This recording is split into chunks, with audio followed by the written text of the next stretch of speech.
أعوذ بالله من الشيطان الرجيم كافي بسم الله المعافي بسم الله الوافي بسم الله رب السماوات والأرض بسم الله الذي لا يضر مع اسمه شيء في الأرض ولا في السماء وهو السميع العليم.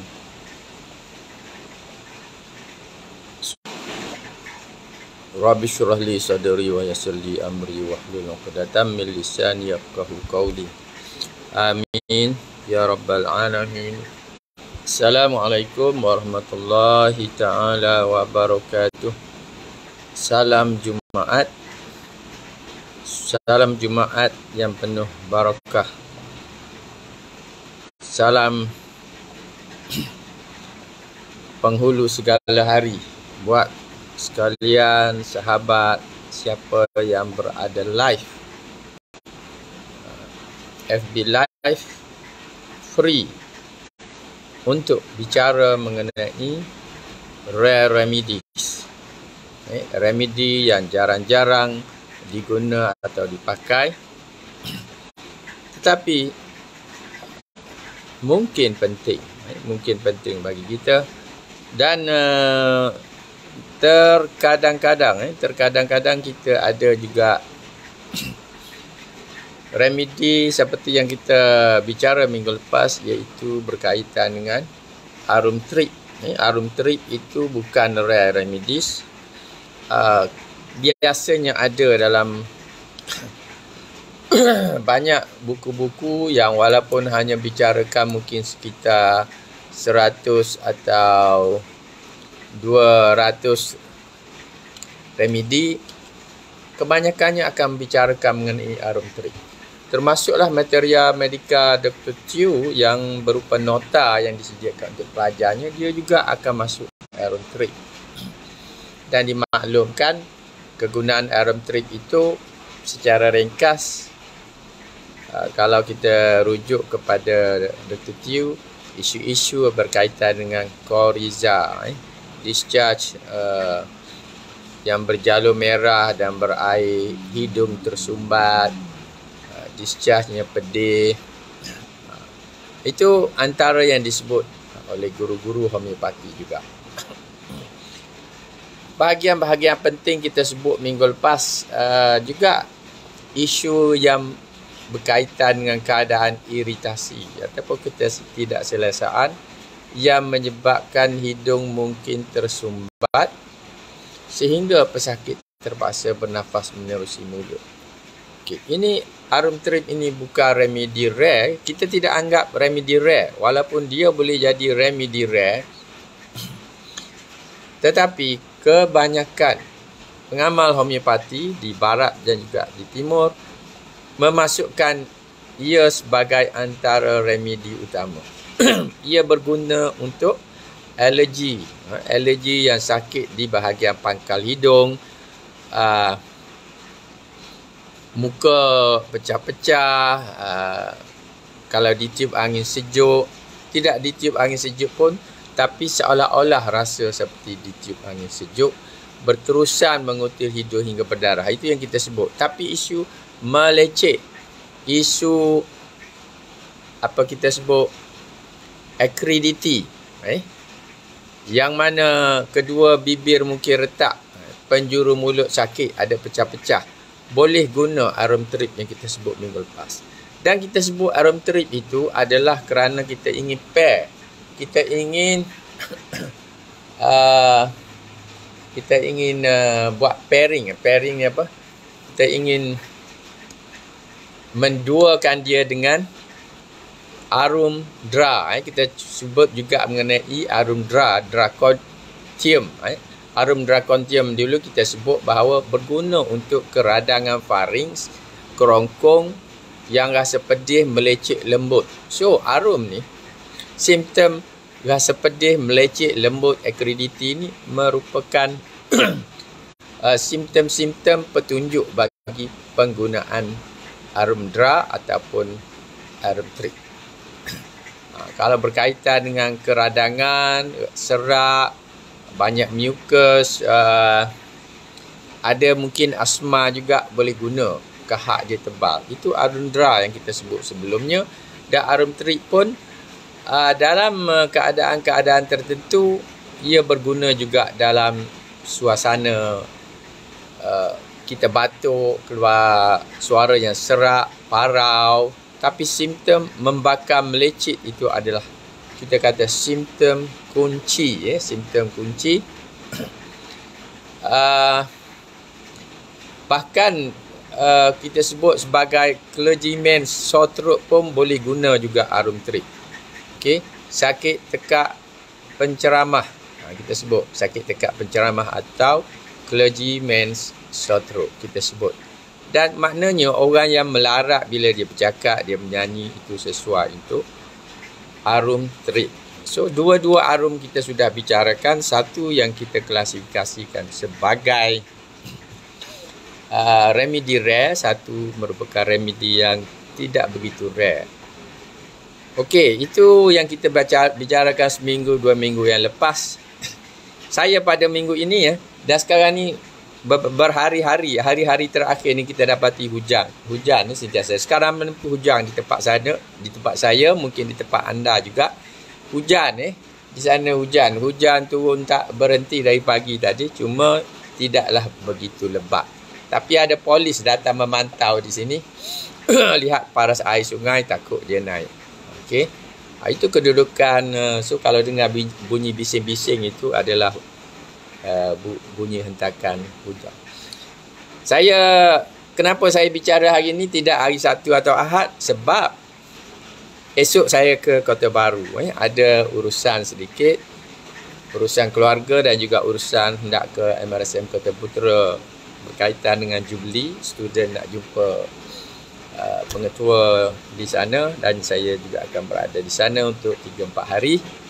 Balik selepas itu saya juga ada program, insya-Allah ada sumbangan untuk universiti yang kedua yang hendak kita beri sumbangan supaya buku terbaru kita itu menjadi bahan rujukan, iaitu Universiti Putera atau Universiti Pertanian Malaysia. Itu kita akan balik, itu mungkin hari Khamis saya pergi. Maknanya sebelum puasa ni time saya agak pack. Selepas itu pula saya ada event dengan sahabat-sahabat di sini. Saya nak bercakap isu kesihatan, ada juga isu yang sahabat-sahabat jumpa di sini. Saya akan bercakap, mungkin saya cari masa, tapi bukan waktu sekarang lah. Dan saya juga cuba untuk mencari masa, kalau boleh sebelum puasa saya nak ke Alor-Setar Kedah. InsyaAllah saya akan cuba dapatkan tiket. Kalau dapat, kalau suasana sudah tidak hujan dan tidak ada angin kencang, saya nak ke sana. Mungkin boleh jumpa dengan Tok Guru, Tok Guru kita. Apa yang kita panggil? Okey, Tok Bomoh. Tok Bomoh kita tu. InsyaAllah lah, kalau jadi sebelum puasa, saya akan hello lah. Itu insyaAllah. Sebab itu pun antara perancangan kita lah. Ini hujung-hujung sebelum kita buat exit. Tak tahu bila exit daripada ilmu pembicaraan ilmu homeopati ini. Mungkin dalam 2-3 tahun, 4 tahun ke, tidak tahu. Tapi ada perancangannya. Hari tu nak pergi dah, tapi orangnya tak ada, berada di Mekah. Bila balik sini dia tak kontak saya. Sekarang saya akan booking saja. Kalau dapat tarikhnya, saya akan hello. Sama ada kilangnya buka atau tidak, soal kedua. So hari ini sahabat, tanpa buang masa, sebab esok dan lusa saya tidak ada di sini, kita bicara mengenai Arundo Mauritanica, iaitu remedi ke-88. Hampir sama juga remedi yang kita sebut sebagai arum tadi. Ini adalah remedi untuk keadaan kateral. Sebab Dr. Borik menyebutnya sebagai remedy for catarrhal states. Keadaan-keadaan berkatar. Hay fever. Untuk demam alergi atau demam jerami. Dua istilah tu boleh pakai. So itu pengenalan yang diberikan oleh Dr. Borik, maknanya jelas, ringkas, sesuai. Dia adalah remedy rare. Biasanya remedy rare ni fokus dia kepada 1-2 simptom utama. Dia tidak berupa polycrest atau remedi yang banyak guna, dia akan fokus pada keadaan tertentu. So kita study, lihat fokus dia, dan kita kalau perhatikan 2-3 kali terakhir ni saya tidak compare dengan apa yang diberikan oleh JH Club yang selalu saya guna tu, rujukan kedua. Sebab apa? Sebab simptom yang diberikan oleh Dr. Bori untuk beberapa remedi ini banyak. Jadi tak perlu ambil daripada yang lain, ini pun sudah cukup untuk kita bicarakan di sini. Dan minta maaf tadi saya sebut jam 11.30, tapi saya bicara awal sebab free. Saya takut nanti 11.30 ada mungkin ada petir ke ada sesuatu yang mengganggu lah. So, sekarang Arundo ini, simptom partikular dia juga banyak dibawa. Pertama berkaitan dengan kepala, disebutkan itching. Itching, gatal-gatal. Okay. Falling of hair. Okay, menarik. Ini yang menarik sikit berbanding dengan remedi sebelumnya. Tak ada falling of hair. So, apa yang maksud dengan falling of hair tu? Maknanya keguguran rambut. Okay. Ada tempat-tempat saya sebut keguguran rambut. Ada simptom yang lain saya sebut rambut gugur. Secara mudahnya kita sebut rambut gugur. Maknanya kita tak tahu remedi lain, kita belajar rare remedies, dia kata falling off of hair. Maknanya orang ni selalu rambutnya cenderung untuk gugur. Ini remedi yang bagus. Kita cuba. Kita cuba. Ramai orang yang rambut gugur. Dah usia 40-50, rambut gugur. Ataupun ada orang yang mungkin buat rawatan. Ingat rawatan apa? Kanser, berkaitan dengan kanser. Dia buat satu rawatan dan kesan rawatan itu rambut gugur. So tanya, boleh tak Arundo Mauritanica ini digunakan? Okey, di sini tidak ada syarat untuk menggunakannya, disebut falling off of hair. So kalau rambut gugur, kita boleh rujuk juga Arundo Mauritanica. Lebih-lebih lagi kalau ada simptom tambahan, dia kata akar rambut itu rasa sakit. Roots of hair painful. Akar rambut tu rasa sangat menyakitkan. Lepas tu gugur pula. Lepas tu ada gatal-gatal pula di kawasan kepala tu. Macam mana? Dan juga dikata ada pustules. Maknanya di kawasan itu ada biji-biji yang tumbuh menanah. Jadi macam mana? Nampak 2-3 simptom ni? Lepas tu dia kata ada pain in occiput. Maknanya rasa sakit di belakang kepala. Extends to right ciliary region. Dia menjala ataupun melebar ke kawasan otot ciliary. Ciliary apa? Lihat terjemahan di dalam ni, kita kata meluas ke bahagian kanan ciliary. Okey. Bahagian kanan ciliary, ciliary muscles. Okey, deep seated pain inside of head.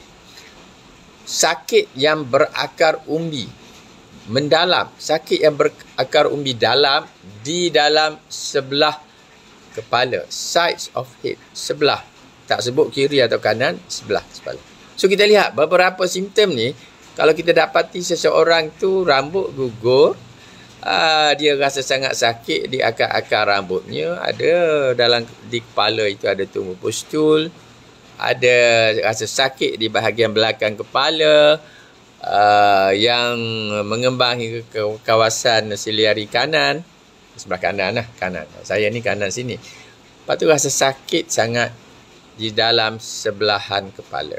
Okey, itu pengenalan bahagian kepala diikuti dengan bahagian telinga. Telinga ini pun bahagian kepala juga, tapi spesifik disebut burning and itching. Jadi itching dah 2 kali sebut. Sekali lagi dia sebut burning. Maknanya membakar, rasa membakar, gatal-gatal in auditory canals. Di dalam kanal auditory. Okey.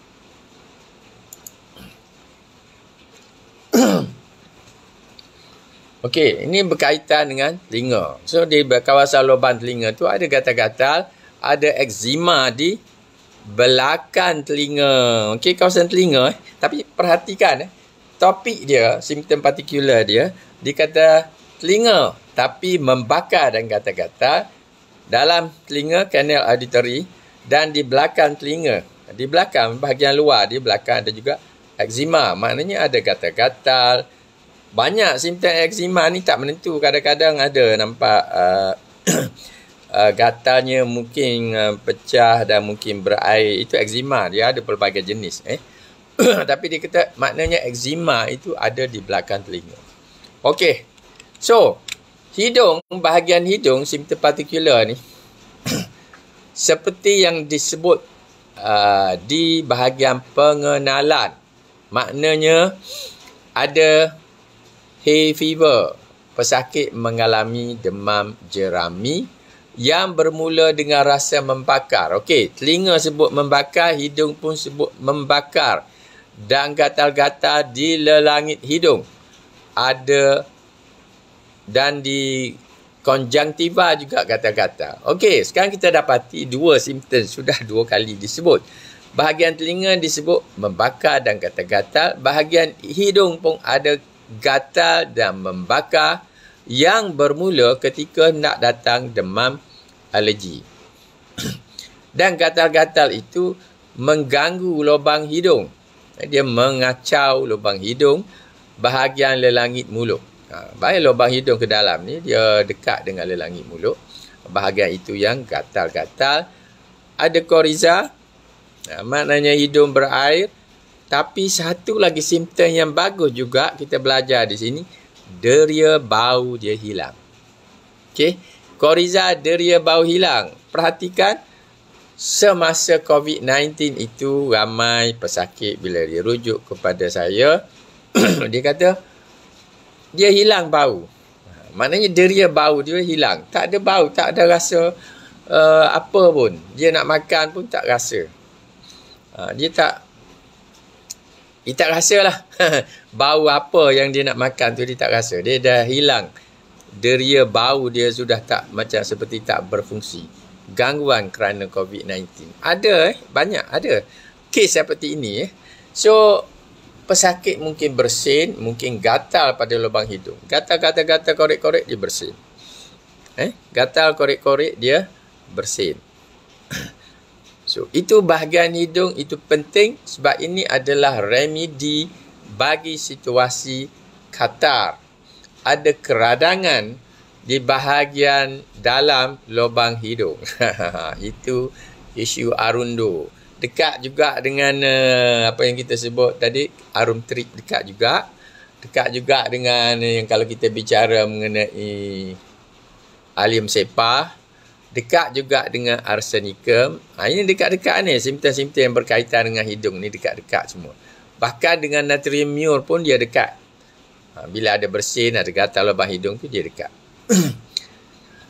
Simptom partikular yang keempat, kita bicara mengenai bahagian mulut. Bahagian mulut, dia membakar dan gatal. Kali ketiga disebut. Dua simptom yang kita sebut sebagai membakar dan gatal. Mouth, burning and itching. Bleeding gums. Okey, bahagian mulut, membakarnya kuat, gatalnya kuat. Lepas tu gusi-gusinya pula seperti berdarah. Berdarah. Deria bau tak ada, tapi kadang ada. Okey. So boleh cuba, Puan Yana boleh cuba remedi yang kita katakan arundo. Okey, Waalaikumsalam semua sahabat yang telah sampaikan salam. Yang tak sempat masa pengenalan tadi. Boleh cek balik nanti Okey, so berulcer. Sekarang disebut ulcers. Disebut exfoliations in commissures. Disebut itu bahasa Inggeris lah. Apa yang kita telah terjemahkan dia. Kita kata membakar dan gatal, gusi berdarah, ulcer dan pengelupasan. Kita dah terjemah di situ. Pengelupasan dalam sempadan antara dua bibir. Apa tu? Bahasa Inggeris disebut ulcers and exfoliations. indicomitious. Antara dua bibir tu ada nampak menggelupas. And fissures in tongue, makna ada fissure, ada pecah rekah dalam organ lidah. Okay. So, ada 3 tempat dah disebut 2 kali. Remedy ni memang susah sikit lah sebab dia ni remedy rare. Remedy rare ni jarang diimport. Mungkin kadang-kadang ada import 1-2. Siapa yang dapat dulu dapatlah. Kita kena contact lah orang yang ada tu untuk kita beli dengan dia lah. Beli yang dah siap lah. Tak perlulah. Kita pun tak nak simpan banyak di store, bahagian store ubat kita banyak-banyak dengan remedy yang jarang guna. Tapi bila kita perlu, kita kontak jaja sahabat yang sediakan. Aku nak bayar RM10 untuk sebotol kecil. Nak tengok? Boleh. Okay. Itulah kaedah selalunya kalau kita kaitkan dengan remedy rare. So, sekarang kita sebut tadi, di 3 tempat. Bahagian telinga, bahagian hidung, bahagian mulut. Sebut mengenai burning and itching. Membakar. Saya selalu terjemahkan sebagai membakar. Ada orang boleh sebut sebagai terbakar. Apa lagi? Rasa terbakar lah. Selalu kita sebut membakar dan itching. Menggatal pun boleh. Gatal-gatal. Okay? Ini 2 simptom penting Arundo mauritanica. Saya harum trip tu memang biasa kita ada lah. Yang lain ni tengok stok biasanya jarang kita simpan dah. Jarang kita simpan. Kena cek balik lah. Tapi mungkin dalam 2-3 bulan ada rezeki kita boleh dapat lah. Bahaya lah kot. Okay, coldness in stomach. Okay, ini satu simptom juga. Rasa sejuk sangat di dalam coldness ni. Kesejukan, kedinginan dalam kawasan perut. Longing for acids. Rindukan kepada makanan yang berasid. Rindukan kepada makanan yang berasid. Asid-asid, cuka-cuka. Jadi kita kepingin. Istilah yang selalu saya guna itu kepingin. Okey. Teringin kepada makanan berasid bahagian abdomen. Abdomen pergerakan, ada rasa pergerakan as if, pergerakan as if from something yang hidup, alive. Okay. Pergerakan seolah-olah daripada sesuatu yang hidup. Ini simptom penting. Simptom as if ni penting. So, dia sebut sini movement as from something alive. Ada pergerakan seolah-olah daripada benda hidup. Flatulence pains. Maknanya sakit. Ada angin. Sakit. Flatulence. Sakit berangin lah kita kata. Sakit kembung. At pubic region. Ini pelik sikit. Di kawasan pubis. Kawasan pubis ni ialah kawasan tempat sebelum sampai pada kemaluan tu ada pubis itu. Di situ rasanya maknanya angin tu bahagian bawah lah. Okey.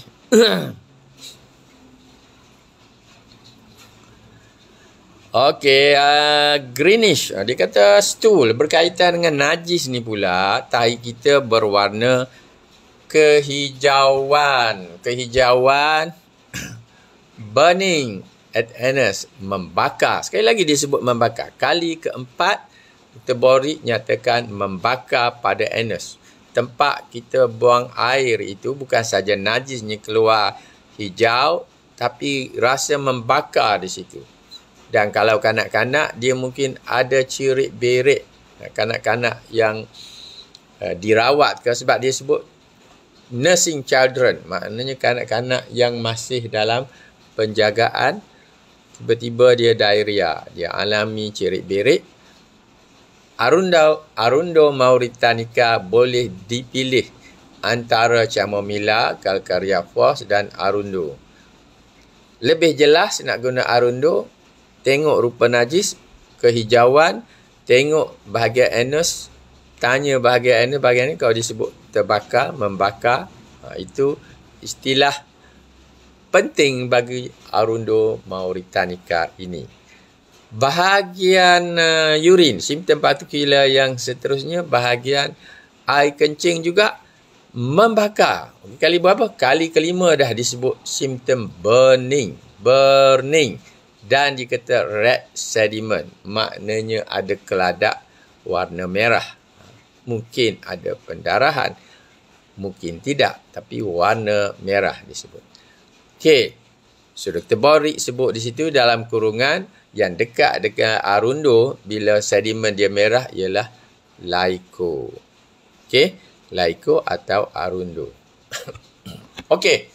Tu simptom kita yang ke berapa dah? Simptom partikular yang satu, kepala, kedua, telinga, ketiga, nose, hidung, keempat, mulut, kelima, stomach, gester, keenam, abdomen, ketujuh, stool ataupun najis, ke-8, urine, air kencing, dan sekarang ke-9 ialah simptom bagi lelaki. Bagi orang lelaki, okay, minta maaf sahabat yang masuk kemudian. Saya mula awal hari ni, bukan 11.30. Saya mula 11 tadi, saya dah mula. Nanti boleh check balik lah. Boleh check balik. Memang saya catat awal tadi 11.30. Tapi sebab free, tiba-tiba free 11. Itu penting. Dan juga pentingnya hujan itu tidak begitu lebat di sini. Saya ambil masa. Takut nanti kalau lebat tak boleh nak live pula. Okey, so lelaki ini pain in spermatic cord, maknanya sakit dalam bahagian korda sperma. Itu laluan yang pergi kepada kawasan kita sebut batu lah orang lelaki. Skrotum, bahagian skrotum tu yang ada batu di situ. Sakit dalam korda sperma. Daripada korda sperma ni bermula di mana? Dengan memula kat bahagian dalam perut, bawah pusat tu, dia ada salur terus ke kawasan batu keranduk zakar. Okay, so dia kata pain in spermatic cord after embrace. Okay, selepas dia memeluk sesuatu, after embrace, tiba-tiba rasa sakit di bahagian korda sperma. Okay, itu terjemahan saya sebut macam mana. Dia kata lelaki sakit dalam korda sperma selepas merangkul atau memeluk. Okay, itulah terjemahan yang kita buat. Mungkin itulah yang paling tepat. Kalau tidak, boleh komen ya. So, untuk orang perempuan pula, dia kata orang yang haid dia datang terlalu awal dan keluarnya banyak. Okay, saya istilah keluar tu saya selalu sebut melimpah. Melimpah maknanya banyak. Ataupun saya cantum duanya maknanya melimpah. Melimpah dengan banyak boleh, melimpah banyak boleh. So, menses too early and profuse. Okay. Beberapa minggu yang lepas saya dah sebut beberapa remedy yang simptom dia ialah profuse menstruation. Maknanya haid dia banyak. Awal dan haid banyak, mungkin lewat dan haid banyak. Dia banyak cerita kat situ. Tapi untuk yang melimpah, haid melimpah itu, saya ada keluarkan senarai beberapa minggu lepas. Tolong cek. Maknanya ada beberapa remedy yang sesuai. Antaranya ialah Arundo mauritanica beserta dengan simptom sakit saraf, neuralgic pain, sakit sampai ke bahagian saraf, muka sehingga ke kedua bahu, sehingga ke kawasan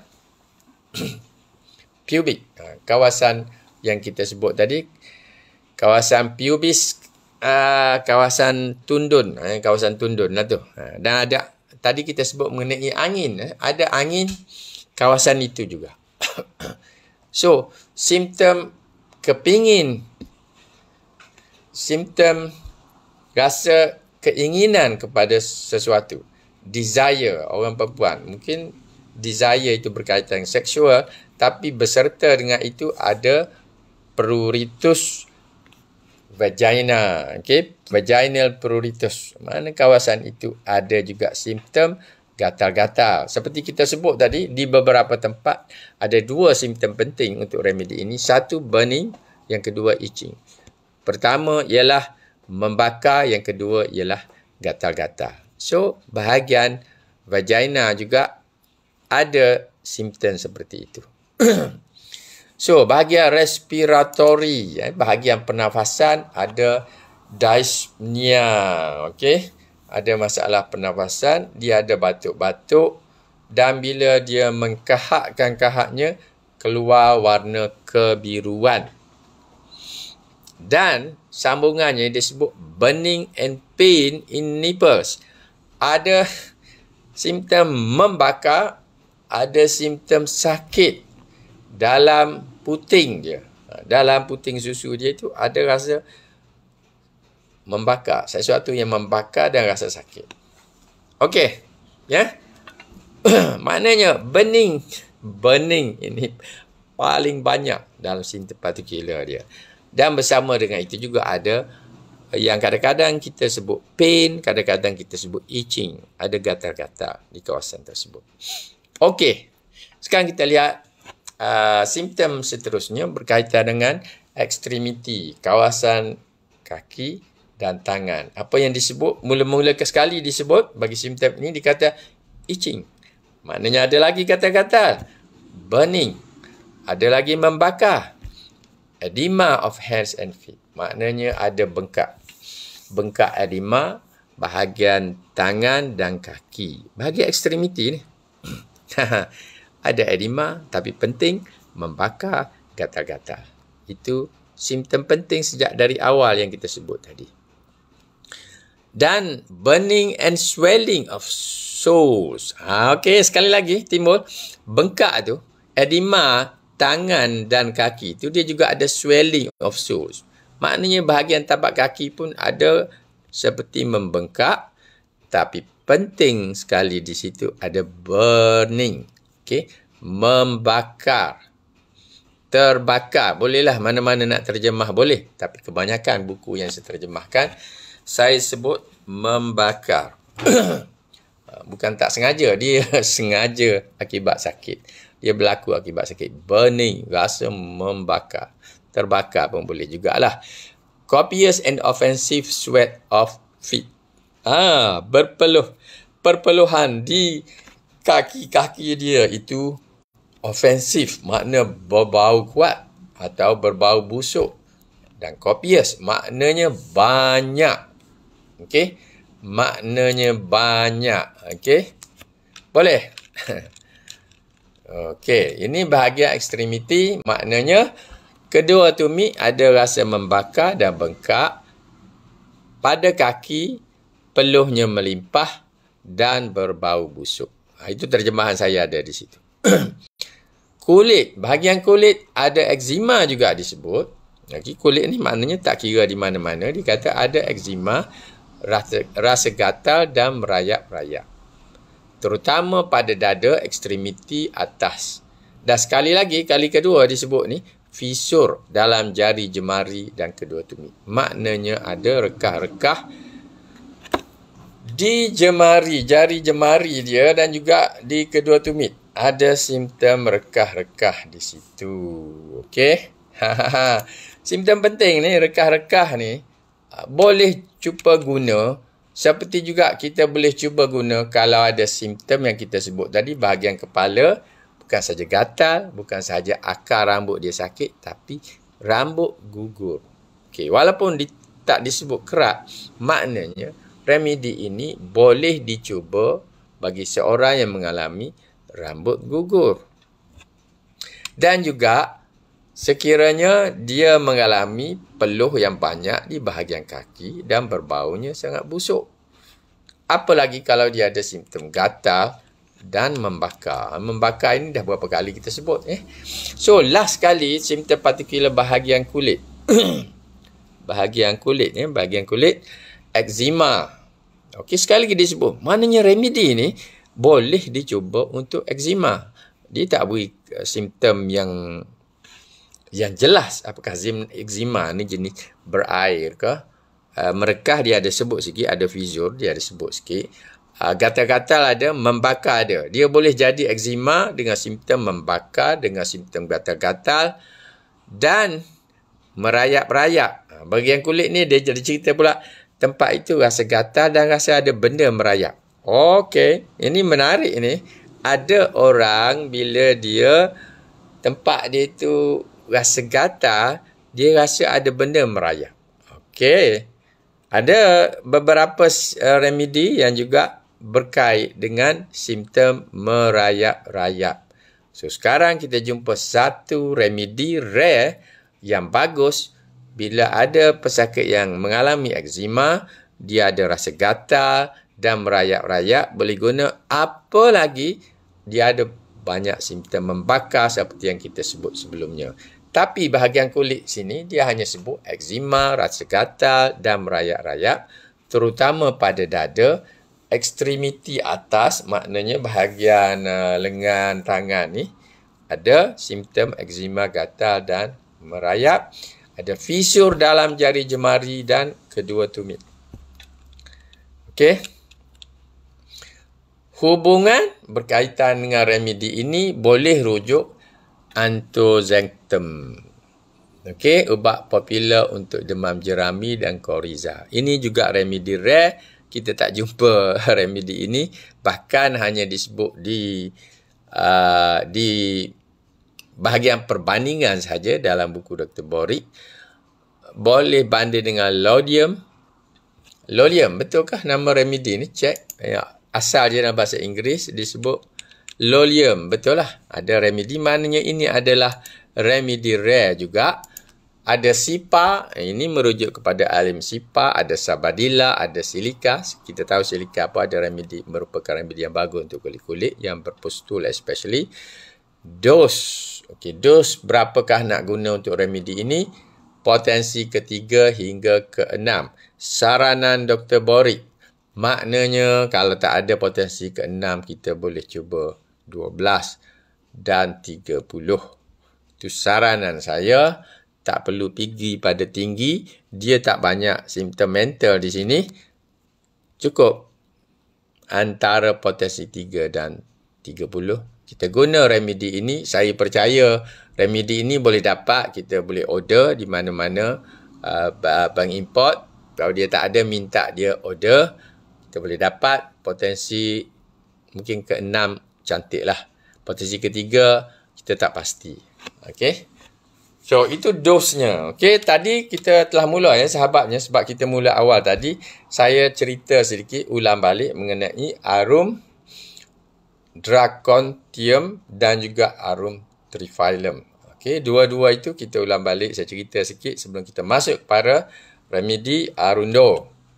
Sebab apa? Sebab simptom pun hampir-hampir juga yang kita boleh buat perbandingan. Walaupun Dr. Borik tidak bandingkan di situ. Kita lihat perbandingannya dari segi katarnya, dari segi kegunaannya untuk demam jerami ataupun hay fever. So, itu sahaja remedi ini untuk hari ini. Seperti saya sebut, esok saya terbang ke Kota Baru. Ada isu sampai hari Selasa. Baru saya balik. Lepas tu ada lagi acara sumbangan saya kepada universiti. Sebab kita nak buku yang terkini ini menjadi satu rujukan penting bagi para pengkaji di universiti. InsyaAllah. Pasti akan dirujuk sebab mana ada lagi buku dalam bahasa Melayu yang nak membicarakan dengan lebar mengenai homeopati. Okay. Rancangan saya paling kurang 2 universiti kita nak beri hadiah. Mungkin dia akan pergi kepada 4 atau 5 buah lah. 5 ke 6. Begitulah. Itu dalam perancangan saya lah untuk bawa. Dalam tempoh 3 bulan, 4 bulan inilah. Lepas tu mungkin tak perlulah. Kita nak galakkan homeopati juga menjadi bahan rujuk. Orang nak study mengenai herba juga dia rujuk. Sebab homeopati banyak menyenaraikan simptom-simptom ubat-ubat yang asalnya daripada herba. Okey. Itu untuk hari ini. Salam Jumaat. Sama-sama kita berselawat dan salam kepada junjungan kita Rasulullah sallallahu alaihi wasallam. Mudah-mudahan kita semua mendapat balasan daripada Allah Subhanahu Wa Taala dengan janjinya siapa yang berselawat sekali dia akan dapat selawat kembali sebanyak 10 kali. Okey, terima kasih. kepada sahabat-sahabat yang menghargai apa yang kita sampaikan ini, mudah-mudahan channel ini berterusan untuk bicara rare remedy. Sepanjang ni, sebab banyak remedy rare ni, ratusan ya. Mudah-mudahan bulan puasa pun kita boleh on, insyaAllah. So, itu sahaja untuk program hari ini. Minggu ini, jumpa lagi. Assalamualaikum warahmatullahi taala wabarakatuh untuk mereka yang live bersama dari Malaysia dan juga dari Singapura. Salam Jumaat.